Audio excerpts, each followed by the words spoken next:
प्रेसवची पारू नेसली गो नावा सारा. बोला माशे गोपी शेटचे फ्रेश माशे. बोला माशे गोप्या चल बाजारची पावती भर 50 रुपये. मस्त मोठं दुकान लावलंय. आले का सकाळ सकाळ पावती मागायला. इथं अजून बोनीचा टायमिंग आहे. आमच्या सारख्या गोरगरिबांना तुम्ही उतरून देणार आहेत का नाही? तुमच्या पायपार निम्मा बाजार बंद पडायला लागलाय तरी सुद्धा बिनलाजवानी पावत्या मागता राहू तुम्ही. गोपी शेट 50 रुपयाचे मासे द्या बरं. त्याला डोकं नकन शेपूट पण नको बरं का. पण अरे काय तो तोंड पाहिलं का? तो पेक्षा आमचा चिलपी गोरा आहे. अरे 50 रुपयाचे मासे मागतो लाज वाटत नाही का? त्यापेक्षा 50 रुपयाची सुकट बोंबील नेतो आता घरदार खाईन.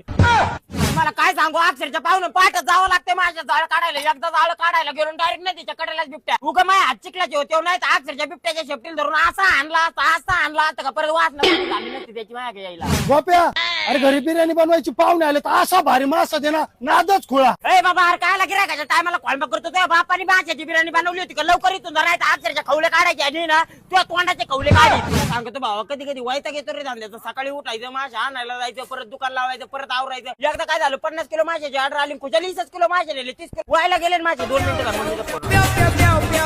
हॅलो गिरायक नसेल तर घरी पाहुणे आलेत. नाही गिराय चालू येतो मी थोडा मासे घेऊन ये. घरी आता मासे आणू का? हा. बरोबर उरल्या सुरलेल्या आणतो पाहुण्याला तेच खाऊ घालू आपण. नकोय. बरोबर आज होतं कधी कधी नाही का?